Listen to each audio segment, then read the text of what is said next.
Hello tout le monde! Bonjour! Aujourd'hui, on vous propose quelque chose de nouveau. Oui. Classique ou remake? Lesquels sont les meilleurs? Et pour commencer cette série, quoi de mieux que la saga? The Fly, 1, 2, 3, 4, 5, 6, 7, noir, blanc, En saut, tout, il y a tout 5 films. Oui. Ça va être intéressant.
Alors, The Fly, c'est quoi? Oui. Ben, c'est un insecte qui mange la mar. Ouais, comment? Puis, dans le fond, non. Il mange pas la mar. Ils disent qu'il met juste les œufs dans la mar, ok? Mais c'est ça. C'est tellement intéressant. Oui. Mais l'histoire qui nous intéresse commence dans une nouvelle écrite par un certain écrivain franco-britannique nommé George Langeland.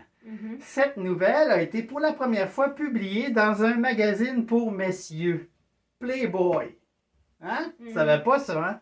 Dans le numéro de juin 1957.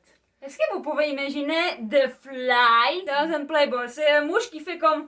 Mais on l'a toujours dit, dans Playboy, il y a d'excellents articles et il y a en plus des nouvelles cultes. Ben oui, hein? Il n'y a pas juste des belles images. Alors, il y a eu une première adaptation au cinéma en 1958, produite et réalisée par Kurt Newman.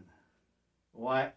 Qui est tristement décédé à l'âge de 60 ans seulement et quelques semaines seulement après la première de son film. Il n'a donc jamais su que son film allait devenir le plus gros succès de 20th Century Fox de l'année 1958. C'est triste. Alors, ce premier film mettait en vedette le fameux Vincent Price. Alors, le succès phénoménal du film a généré 2 suites. Oui, plus un remake de 1986 fait par David Cronenberg. Et ce remake a engendré lui aussi sa propre suite. Il y a même eu un opéra, The Fly, dirigé par David Cronenberg lui-même et avec la musique de Howard Shore, un mutant qui se transforme en mouche en chantant.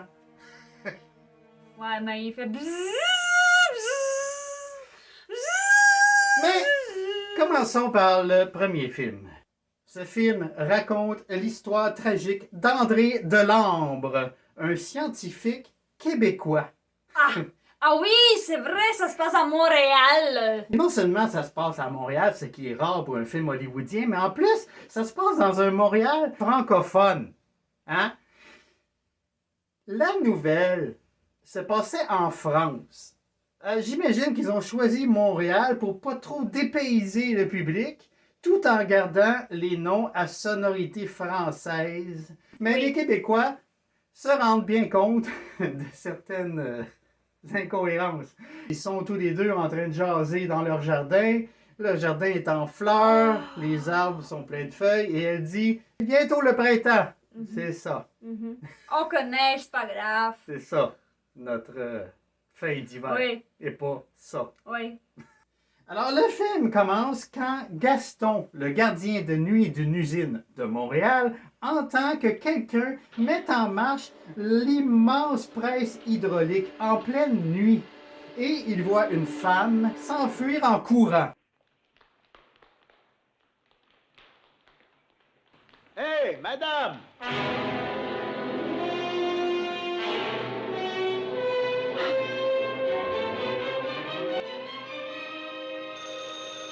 Hélène, l'épouse du scientifique, téléphone à son beau-frère François pour lui informer qu'elle vient de tuer André, son frère. Elle le supplie de venir vite et d'appeler la police. La police découvre alors le cadavre d'un homme qu'on suppose être le scientifique André Delambre, dont la tête, de même qu'un de ses bras, ont été complètement écrabouillés par la presse hydraulique. La première pensée des policiers est qu'il s'agit probablement d'un suicide, mais certains détails ne collent pas, comme comment ça se fait que le moniteur indique qu'on a actionné la machine 2 fois. Hein? Alors François, confus et choqué, permet à la police d'identifier le défunt grâce à une longue cicatrice qu'il avait à sa jambe gauche, une blessure de guerre. Alors on interroge tout naturellement l'épouse, Hélène, qui confirme avoir tué son mari, mais refuse de leur dévoiler le mobile de son crime. Elle se comporte de manière étrange et elle s'affole chaque fois qu'elle voit une mouche. Il faut dire que dans cette maison riche, il y a tellement de mouches, hein? Je veux dire, ils sont pleins de fric, ils sont pas capables de s'acheter des moustiquaires. Il y a plein de mouches dans ce film, des mouches partout. Mais surtout c'est bizarre parce que à l'hiver on n'a pas de mouches, fait que tout est bizarre. C'est vrai. Ben, il n'y a pas de mouches parce qu'ils se réfugient toutes dans ce manoir de riches C'est ça. pour survivre. Tout le Montréal c'est l'hiver, sauf le maison là. Alors, Hélène commence à raconter une histoire incroyable. Elle dit que son mari André et leur jeune fils Philippe formaient une petite famille très heureuse, même si elle et Philippe ne voyaient pas beaucoup André, hein, le scientifique, parce qu'il passait son temps à travailler sur un projet très ambitieux, une machine à téléportation qu'il appelait le désintégrateur intégrateur. C'est comme ça qu'il appelle ça. Il dit jamais téléportation. Dans Mais le moi je film. peux se C'est téléporter, intéressant. regardez. Ah, c'est aussi rapide qu'une mouche. C'est ça. Il a d'abord testé sa machine avec des petits objets, comme une assiette. Mais, d'abord, Elle- lui était tout heureux parce que ça avait l'air de marcher, mais elle a pété sa balloune en lui faisant remarquer que la petite inscription Made in Japan était maintenant écrite à l'envers. Ouais. Alors, après quelques réajustements, il parvient à corriger le petit problème et se sent prêt à faire des essais avec des êtres vivants. Oui. Et il utilise pour ce faire le chat de la famille. Malheureusement, après s'être fait désintégrer, le pauvre animal ne réapparaît nulle part. Mais il miaule quand même. C'est ça. On entend son miaulement, mais d'où? Hein? L'univers. Il est perdu quelque part dans l'espace-temps. Après d'autres réajustements, André effectue enfin un essai apparemment réussi, cette fois avec un cochon d'Inde. Plus tard, après qu'André ne se soit pas montré depuis plusieurs jours quand même, Hélène, elle est inquiète, elle descend au sous-sol, elle trouve la porte de son labo fermée à clé avec une lettre. Hein? Et dans cette lettre, ben, André lui explique que quelque chose s'est passé. Un accident est arrivé, Oui. qu'il ne peut pas parler, et il lui demande si elle veut bien lui amener un bol de lait. C'est ça. Quand elle lui amène son bol, elle trouve son mari, la tête recouverte d'une couverture noire, et il cache aussi sa main dans la poche de son vêtement. Elle finira par lui enlever cette couverture. Et horreur! Ah! Elle voit quelque chose qui ressemble à ça. Il lui explique en écrivant que lors de son essai de téléportation, une mouche s'est glissée dans la machine sans qu'il s'en rende compte. Mhm. Et l'ordinateur n'a pas su quoi faire avec ces deux êtres complètement différents. Et il les a téléportés, mais avec quelques erreurs. Hein? Oui. Euh, Quel, si tu dis. Quelques parties se sont mélangées.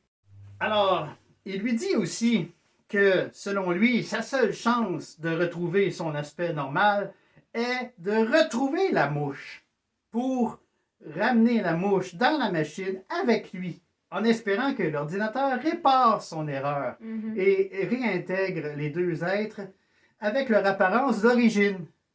Ben oui, mais chercher une mouche, c'est pas simple, Non. même si elle a une tête blanche. Ben écoute, ok, si sont pas un casse, ok, tu mets des sucres sur la table, c'est fini là, toutes les mouches se réunissent, puis tu mets de les moustiquaires, puis bye, that's it. Apparemment, ils n'ont pas pensé à ça.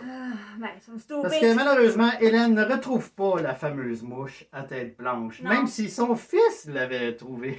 Ouais, bravo. Euh, La femme est vraiment wow. Elle ne retrouve pas la mouche et André sent que sa personnalité est en train de changer. Oui. Alors plutôt que de risquer de s'en prendre à son épouse, il décide qu'il doit mourir.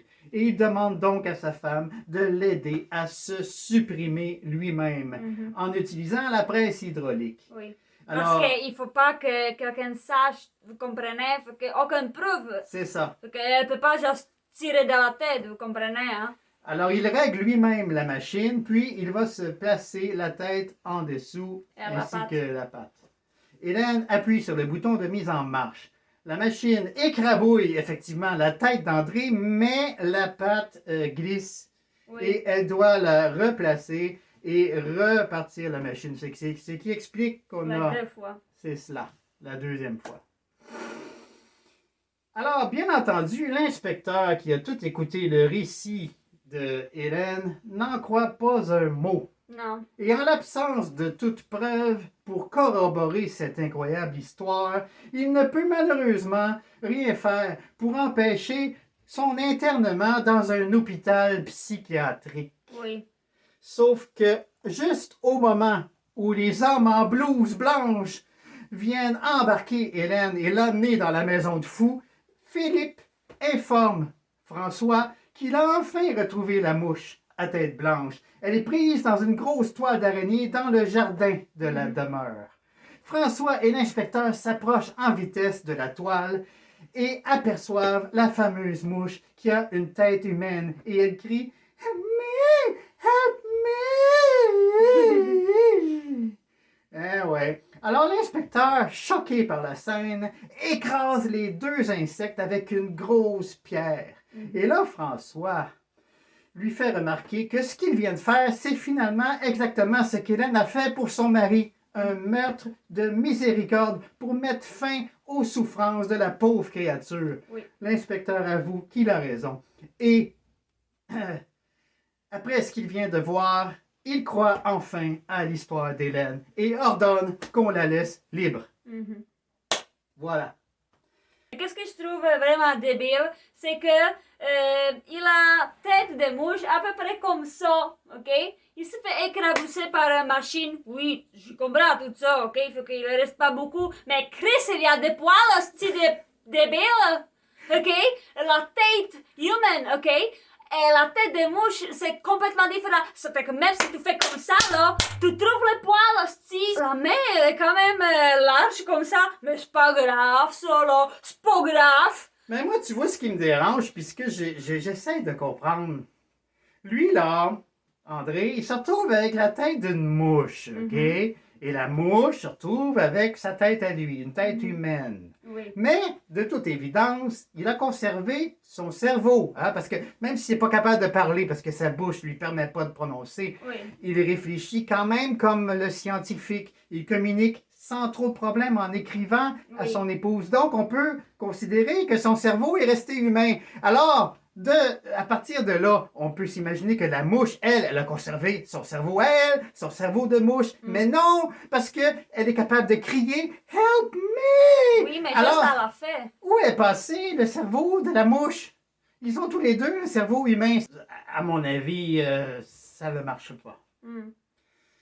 Moi, même si évidemment beaucoup vieilli. Je suis attaché à cette première version parce que c'est une histoire d'amour tragique, plus Oui. qu'un film d'horreur. Oui, ça c'est sûr. Et je trouve que ça marche, même encore aujourd'hui. Si on Ouais. accepte le côté kitsch, Ah oui. ça Non, mais fonctionne. c'est bon film. Moi, je suis d'accord. Ouais. Oui. Juste un an après la sortie du premier, Mhm. la suite, The Return of the Fly, sortait au cinéma.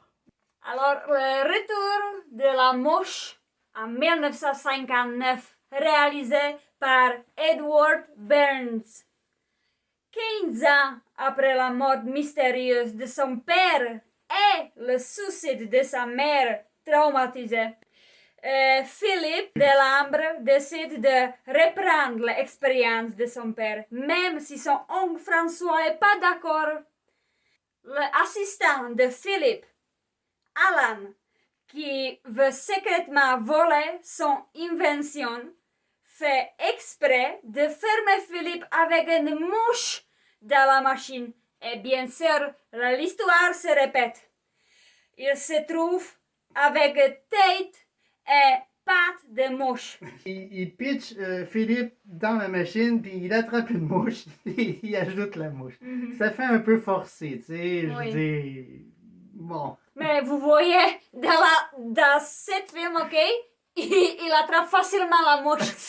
Dans le 1, pas capable, mais dans le 2, Ça prend tout c'est le film pour 2 qu'il secondes. attrape une mouche. Et 2 lui, secondes. hop, Anyway. Alors, qu'est-ce que Philippe il va faire? Mais c'est sûr, il va sortir de la machine puis tuer Alan. Pendant que Philippe tue Alan, le policier il trouve la mouche avec la tête humaine, il met tout dans la machine, il met de les gars dans la machine puis il se transforme et il est normal. Voilà. tout est bien qui finit bien. Oui. C'est ça. Encore une fois, le policier avec François trouve la mouche vraiment facilement. Fait que dans la 2, tout est facile, tout est correct, la vie est belle. C'est ça. Ben, c'est ça le problème, c'est que c'est une suite complètement inutile. Et en plus, ils l'ont tourné en noir et blanc. C'est intéressant en noir et blanc, mais comparé à l'original qui est en couleur, tu vois que problème de budget quelque part. Mhm, Tout semble forcé. C'est tiré par les cheveux mhm. ou par les poils de mouche. Oui, c'est ça. Mais le pire, c'est qu'ils se sont pas arrêtés là. Ils ont fait une autre suite en 1965. Mhm. The Curse of the Fly, ou La malédiction de la mouche. Mhm. Cette suite que personne n'a souhaité ne contient aucune mouche. C'est pas des blagues. Il n'y a aucune mouche dans ce film. Alors qu'il y avait plein de mouches dans les 2 autres films. Il n'y en a Oui. pas une seule. Même pas en arrière-plan. Rien. Aucune mouche. C'est un film anti-mouche. Mais parce que moi, je pense que justement dans le 3e, la mouche peut-être demandait trop de l'argent. Donc ils avaient pas assez de budget Ben, pour ça. en tout cas, ils n'en avaient pas assez pour réengager Vincent Price. Parce qu'il n'y a pas de Vincent Oh, ben Price ça, c'est sûr. non là. plus dans cette suite. Mhm. C'est quoi? Ça parle de quoi? Hein? C'est 2 descendants de la famille Delambre, mais maintenant, c'est Delambre. Ouais. L'ombre. Delambre. Martin et Henri Delambre poursuivent les expériences de téléportation. Encore une fois, ils ne savent pas s'arrêter comme les producteurs. Bon, ils poursuivent les expériences initiées par leur arrière-grand-père, André. Cette fois, ils font leur expérience pas juste avec des animaux. Ben non, pourquoi perdre du temps, hein? Directement avec des êtres humains. Et cette fois, ils ne se limitent pas à quelques mètres de distance entre les 2 télépodes. Non, ils téléportent les sujets de Montréal vers Londres. Hein, c'est plus ambitieux. Sauf que quand ils rematérialisent leurs cobayes, ils reviennent mutilés. Mais avec des maquillages grossiers et ridicules. Encore une fois, ça s'explique par le manque de budget. Mhm. Il y a aussi un couple asiatique dans ce film qui assiste les 2 frères, Martin et Henri, dans leurs horribles expériences. Mhm. Un homme nommé Tai. Lui est joué par un vrai acteur asiatique. Et une femme nommée Wan. Taïwan. Wow. Taïwan. Elle est jouée par une actrice caucasienne. J'ai rien d'autre à dire que c'est poche. C'est vrai.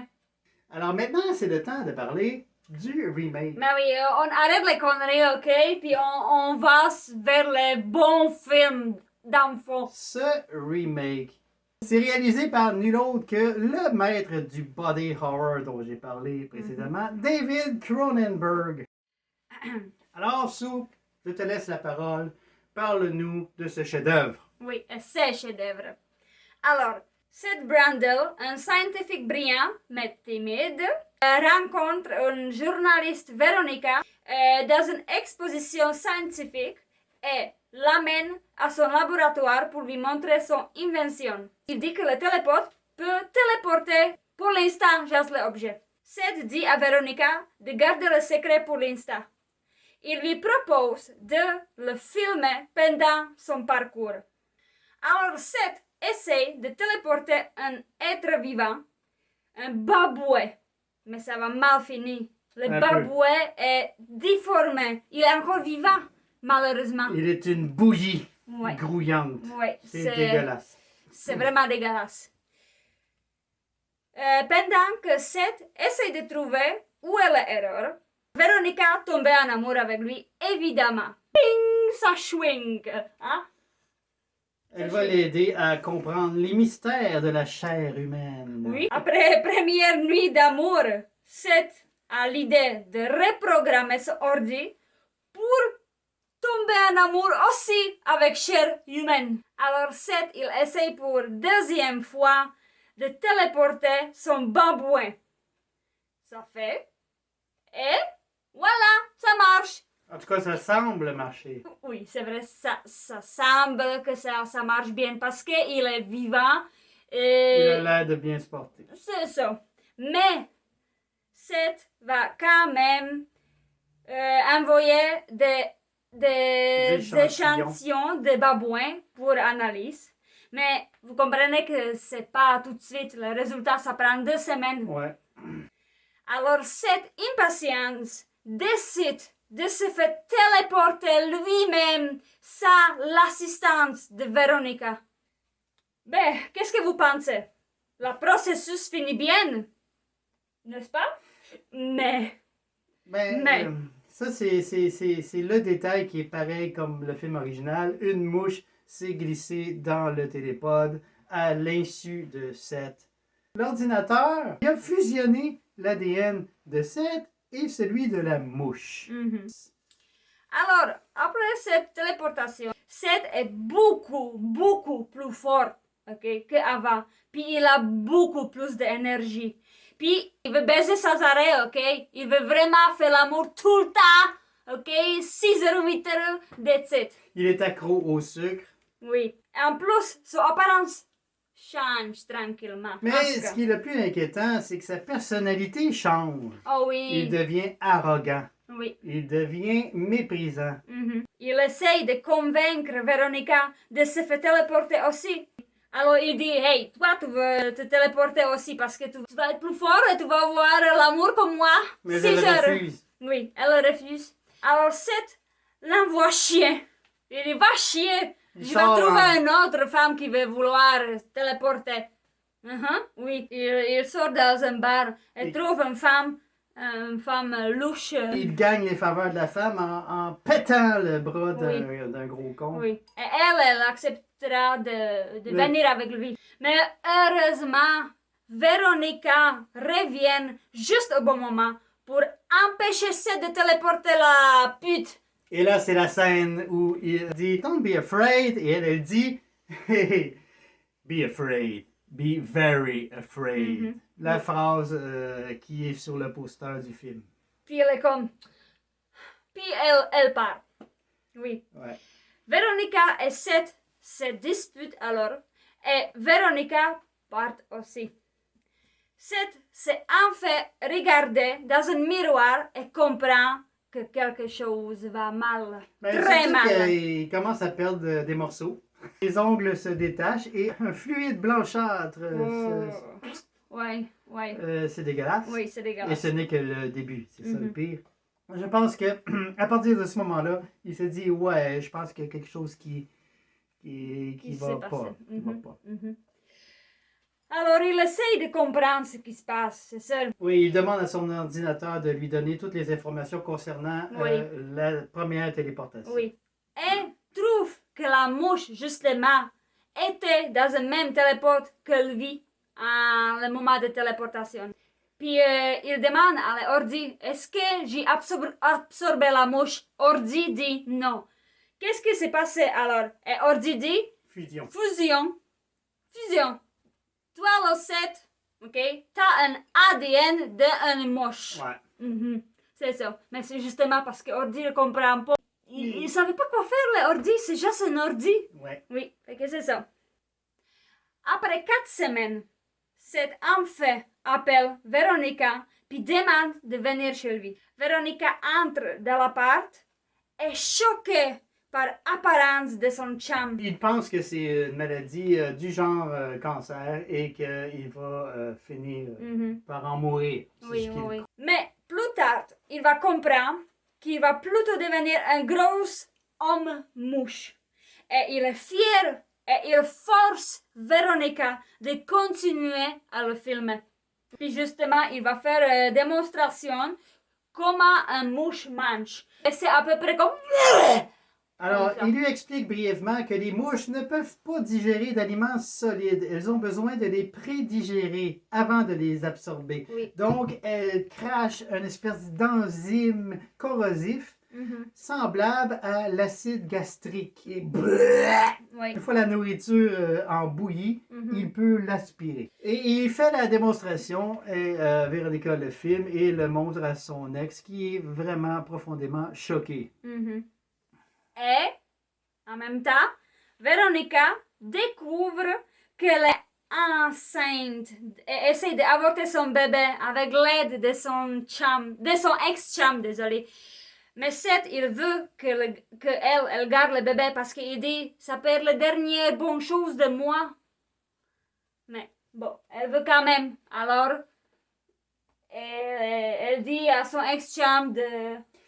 Oui, elle lui force un peu la main et il n'a pas le choix de réveiller l'un de ses amis médecins pour qu'il procède à l'avortement en pleine nuit.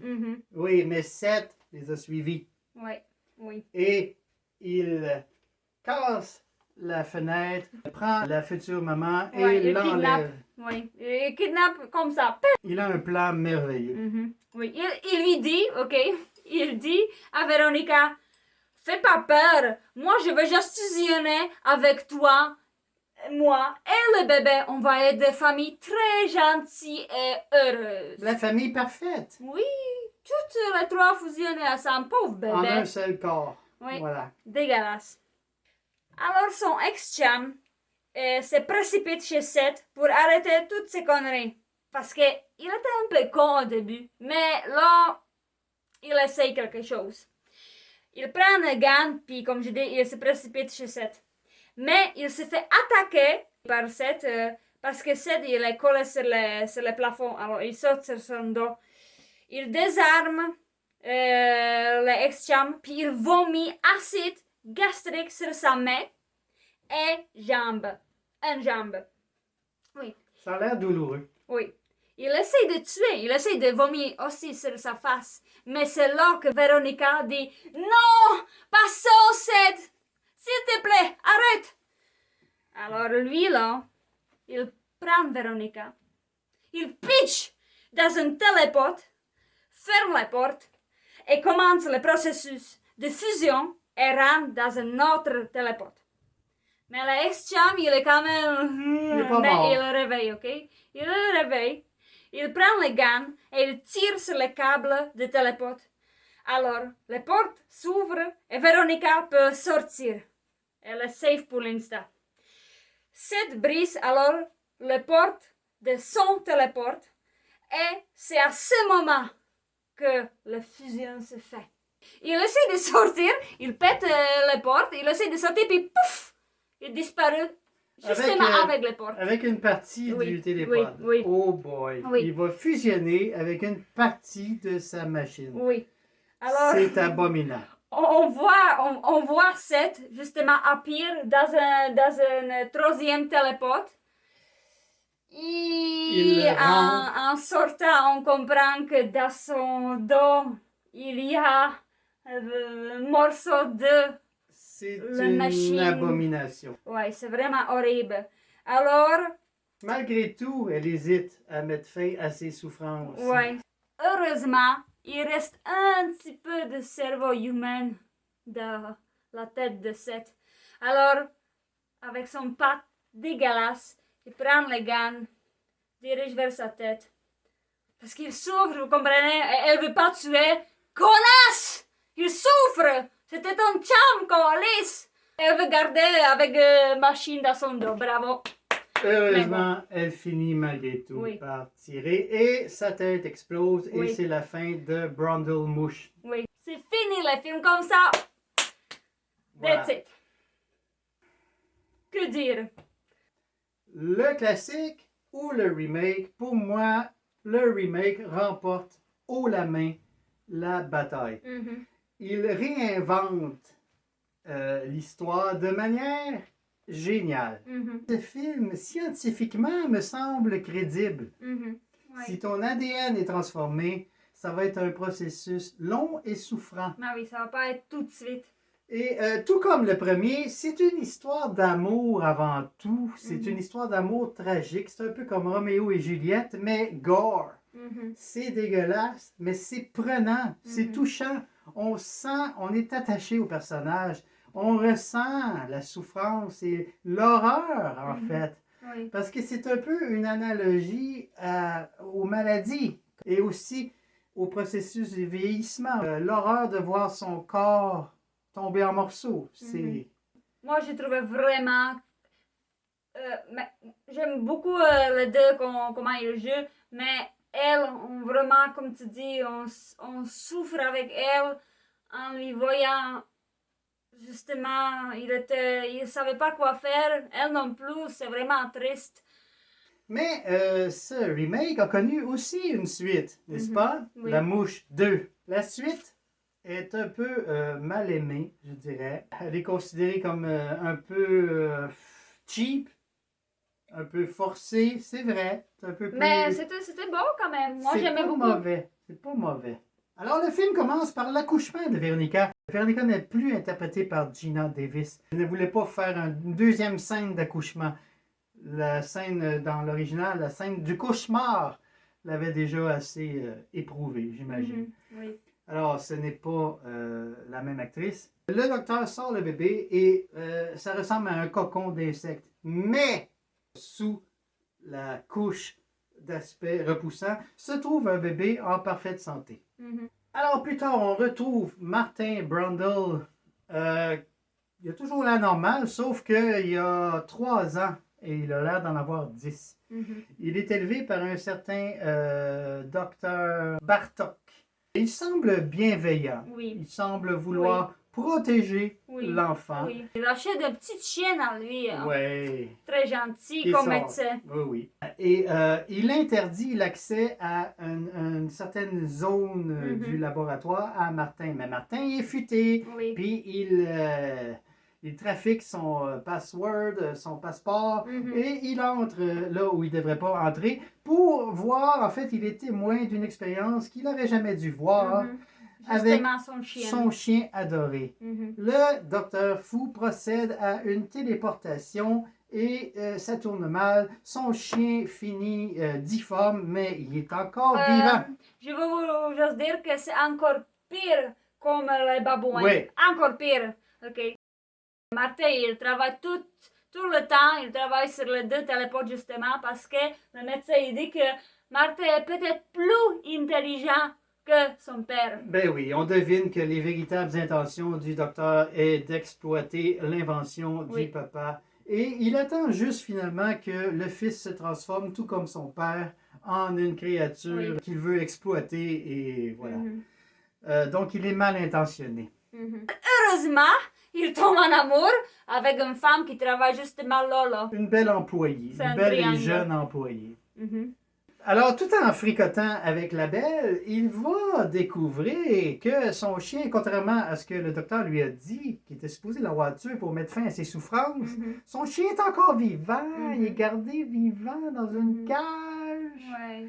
Et là, Attaché à un chien. il y a la scène abominable. Ouais. Je pense que c'est la pire de toutes. Hein, où on voit Martin flatter la Ouais. Parce que moi, pauvre créature. Ouais, moi, je pense que le chien, il se rappelle. Et il Ouais. lui. Il le tue. Oui, Mais il se il rappelle, il le endormi. reconnaît. Oui, Ouais, pour toujours. ouais, C'est une scène inoubliable ouais, qui marque pour la vie, surtout Ouais. si on voit ce film trop jeune. ouais. Martin, dans sa douleur, pense que l'objet de ses désirs était au courant de tout ça. Mais non, elle est innocente, c'est pas sa faute. Elle à savait elle. pas.